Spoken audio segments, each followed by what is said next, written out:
Mga kababayan, ang aking grupo na nire-represent, number 1, ang hakbang ng maisog,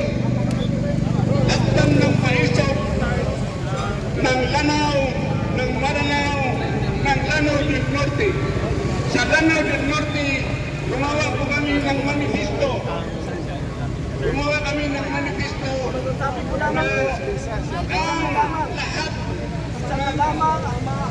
dinaya ng mga politician sa Lanao del Norte na dinaya lahat blood of kaya asahan money. natin, bila natin ang pakiusap sana Blood po of si money Suprema galing sa husgahan na, desisyon na Money yung from mga blood. apelyido, lalo na yung tungkol sa Money from kidnapping blood. ni Tatay Gumawa kami ng at yung habeas manifesto. corpus. Maraming salamat po sa inyong akin lahat. at ibibigay ko sa Pinoy. Next naman po tayo si Ito ay pinirmahan ng lahat ng mga socio-political leaders ng Lanao del Norte. Ay narito po kami Ito yung sa harap ipinunta ng namin dito Tacloban at magsasabi sa inyo na ang Lanao del Norte Maestrado na kung maaari po ay magbigay na po ng pagkasyahan dun sa petition ang Lanao del Norte ay hindi po kami humihiling na sila ay mag-commit one way or the other. na mag-join Lamang ay magdesisyon na po sana sila sapagkat sa majority, an overwhelming majority of the people of Lanao del Norte ay sasabi sa hakbang ng maisog. bansa. Kung Majority. sabihin po nila kung bawal ay At yun lamang po ang sila din kami din ay magpukumit na susuporta sa candidacy ni Vice President Sara Duterte kung siya ay tatakbo bilang Pangulo ng Pilipinas. Sananan kahit anong taon na siya ay tatakbo bilang Presidente ng Pilipinas. Pangalawa, isang nire-represent ko There is one na legal organisasyon that has been decided by the Supreme Court. The Department of lawyers Justice, when and Duterte was arrested, for Inday Sara. that he took the option of surrender under Republic Act number 9851 Secretary, because the former option of Secretary extradition is not available, considering that there is no relation at between the gumawa ICC din kami and the Philippine government. itong Mindanao But the option of surrender lawyers and can only be done for Inday Sara. if there is any judicial Right up. In other words, the petition for the surrender of the president has to be submitted to the court and for the court to decide. It is not the decision of the executive arm of the government. But for that matter, it is really about time that the Supreme Court of the Philippines should decide. Is the option of surrender in accordance with the Republic Act number 98? Hindi pwedeng Is it the law i-default. that there is no need for any judicial proceeding? Even in the diffusion notice that was being read by General Torres, he said, arrest President Rodrigo Roa Duterte and bring him to a competent magistrate. Not only the Pasio is here, the President was never brought to a competent magistrate. Therefore, there was a violation of the right of the President. It is a constitutional prescription that nobody, a citizen of the country, should be brought out of the country without any judicial proceeding. The law specifically provides under Republic Act number 9851 that in both options, surrender or extradition, there must be a judicial proceeding that has to be submitted to the court and for the court to decide. Until now, that thing was not decided. So it is about time that the Supreme Court should decide so that the case of Senator Bato and anybody facing criminal charges before the ICC will not be afraid to go out in the open. Because if there is a decision of the Supreme Court that the option of surrender was not in accordance with the Constitution, was not in accordance with the Republic Act number 9851. Therefore, the arrest of the President Duterte, was not in accordance with law. Thank you. So, mga kababayan, ito ginagawa no? Kasi tulong-tulong tayo sa January po matapos sila sa impeachment ni Vice President Sara Duterte. nandito na pending dito sa Supreme Napaka-importante Supreme po Court ang decision yung po ng petition Supreme for Court. habeas corpus Dahil halimbawa halimbawa po, kung maalo po sila sa impeachment trial ni VP Inday Sara, paano po kung gawin na naman po nila yung illegal na pag-aresto ng ICC ni VP Inday?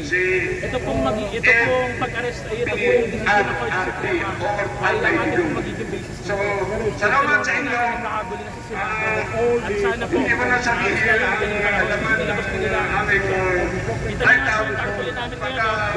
Ikulong na yan. There will be no problem as far as the other parties like Senator Bato. Go out in the open. Unless and until surrender was decided by the Supreme Court as Partido ng Laban, further nakita ko rin sa provided by the Constitution, there will be a problem in the future. Alfonso Cosi, Warrant of arrest will be So it is about time. So, thank you. Salamat sa inyo. of surrender to the president to the Okay, ngayon ang susunod na naman na magsasalita ay isang in accordance with the Constitution, in accordance with the mula sa sarili ng pangalan. At dalhin sa The Hague, Netherlands. Magandang hapon po sa ating lahat. Muli po ang araw na ito ay dakilang araw para sa mamamayang Pilipino. Hindi lamang po sa amin, maging sa inyo mga kapulisan na sobra-sobrang minahal ng dating Pangulo Rodrigo Roa Duterte. Bigyan ng Kayo po hustisya na ang pagkidnap ng Pangulong Duterte. pinagmalasakitan. Sa lahat, Kayo na ayaw ng gawing para sa gera. sa ating korte. Kayo Pagrespeto sa na ating batas. Pagrespeto sa proseso ng batas ng ating bansa at ng ating republika. Yan Ganyan ang po nangyari kayo kay ang mga Pangulong Duterte dating ay hindi natin Rodrigo dapat Roa payagan Duterte. sa ngayon at sa darating na panahon. Sa At ating nandito kami mahal na hinihiling sa Korte Suprema Supreme na gumawa Court, na sila ng kami desisyon po ay sa lalong madaling panahon. Ipakita nila ang patas nagpapasalamat sa po kami pagpapatupad sa inyong ng batas pagbasura dito sa sa ating bansa. impeachment trial o sa impeachment complaint ng mga nasa Kongreso. Itong mga nasa Kongreso na lagi na lang sinasabi na ang sigaw ng taong bayan, ikulong daw ang ating Panginoon. Nagkakamali po kayo. Para naman sa ating mga kababaihan kung bakit nandito tayo sa ating international Women's Day sa lahat ng mga kababaihan. Bilang kinatawan ng kababaihan, nandito tayo para ginagawa natin pag-ibig sa ating sa Korte Suprema. Ay gusto natin na hindi lang sa mga susunod na sa ilahi sa ating mga kababaihan. Ang ginawa ng Tatay Digong, because if we allow at hindi natin correct ang pagkakamali kung saan tinulong nila ang Tatay Digong na sirahan ng pagdaan sa tamang korte, maaari nilang gawin ito sa ating mga kababayan in the future. Kaya tayo po ay dapat na magsasama at tayo po ay dapat na ipagtanggol si Tatay Digong at dapat na ipagtanggol ang mga kabataan ng ating mga busy ang ating Ang Christmas Bati po ay Mayor Inday Sara supporters na pumunta po mula sa Masbate. Isang mensahe po.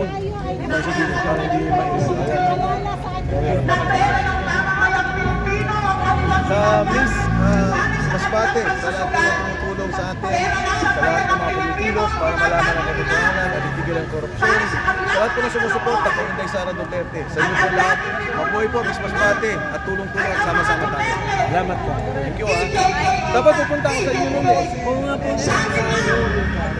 Ang bangsa ninyo ay human rights. Ang bangsa namin ay human rights.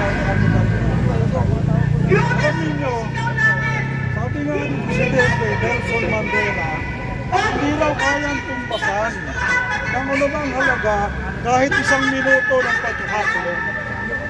Ang kaso po ng ating Presidente, hindi lamang siya nakulong dito, nakulong siya sa ibang bansa.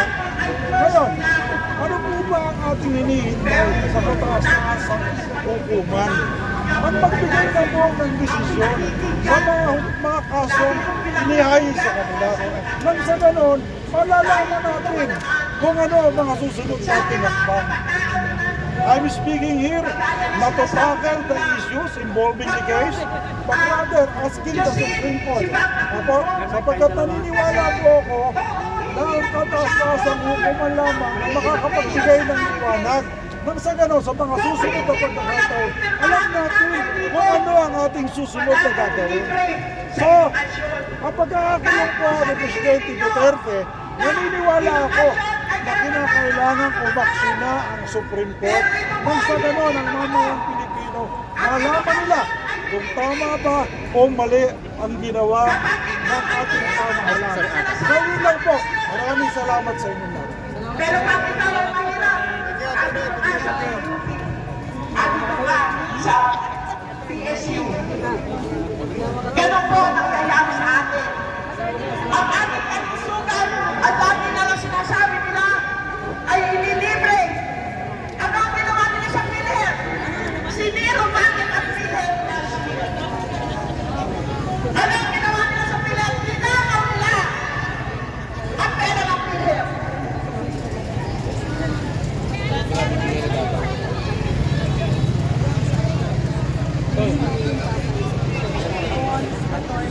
Yun daw po mga motor, pasilitatin po muna. Pakialis po muna dito sa ating tabihan. Isa nga po muling sigaw, Duterte! Duterte! Duterte!